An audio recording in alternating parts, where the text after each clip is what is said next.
This is going to be a short video on our 40 amp Renogy DC to DC charger installation. So we're going to start with a parts list.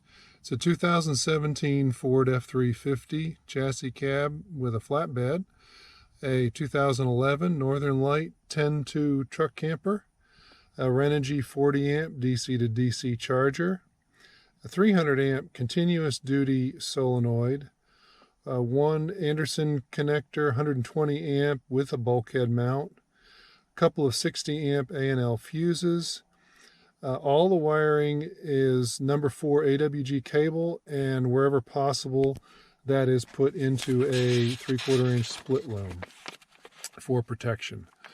Now I'm going to start with a little drawing because we did veer from the installation instructions a little bit, and so it's easier to show that on paper than it is while crawling around.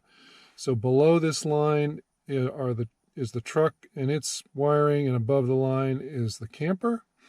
We'll start from the truck batteries. There's actually two, but we're picking on the passenger side here. We come off the positive side battery. We go through a 60 amp A&L fuse to a 300 amp continuous duty solenoid that is mounted in the engine compartment. This solenoid is activated by one of the upfitter switches in the truck, and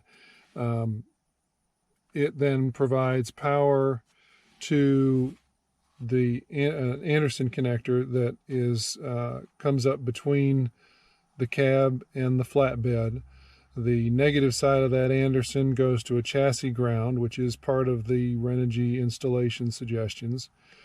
The positive side, once we get into the camper, runs to the DC to DC charger. The negative runs to the negative side. And this right here is where we sort of veered from the instruction manual. This is a smaller gauge connection that is meant to be tied to an ignition circuit in the truck or the vehicle that the charger's in. Since it's in the camper, that was a little harder to do, and that's why we put this solenoid in. So as opposed to switching it here, we're switching it here. And by making this connection and allowing juice to come into this terminal, it's actually turning that on, which turns the whole charger on. And then the output side of the charger is pretty simple. The positive goes through a fuse again to the positive side of the primary camper battery, and the negative runs straight to the negative side of the camper battery. So hopefully that helps a little bit. And now that we've seen it in 2 dimensions, let's go look at it in 3. So in this particular truck, there are 6 what are referred to as upfitter switches. They come installed from the factory. It's very handy. These are plumbed to a fuse box in the engine compartment. And what we've done is taken the second aux switch and run it to a solenoid, which is in the engine compartment, which I'll show you in a minute. And the solenoid is actually what makes the connection between the battery and the DC to DC charger. Okay, so looking in the engine compartment, the upfitter switches, all those are wired into a fuse box right here in front of the driver's side. The hardest part about any of this part of the installation was that all the wires for this setup were wire tied and way down underneath this box, so from the factory. So once that was figured out and undone, there's actually a pretty decent little drawing you can sort of see a little bit of it right here. Shows you the color code and the amp ratings for each of the circuits. And like I said, we picked number 2. The solenoid that we used is actually on the passenger side, and it's right over there. So we had to run this white wire. It just goes along in front of all the engine stuff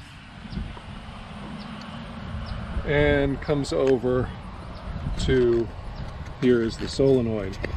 For as big as these engine compartments are, there really wasn't a lot of space to mount this thing. I ended up using a piece of angle aluminum. This is a tab that was just part of the truck. It already had one hole in it, and I made another and mounted this little piece of angle aluminum to then mount the solenoid on. I had read that these get very hot, so I was trying to keep it in a isolated area and to itself. So these are the two leads from the upfitter switch. Actually, one's from the upfitter switch. This one is the pot lead from the upfitter. This one goes to a chassis ground. And then this comes from the battery. Like I said, everything's in split loom. So there's the split loom to the 60 amp A&L fuse, and then it just comes right around here and goes to the positive lead on the battery.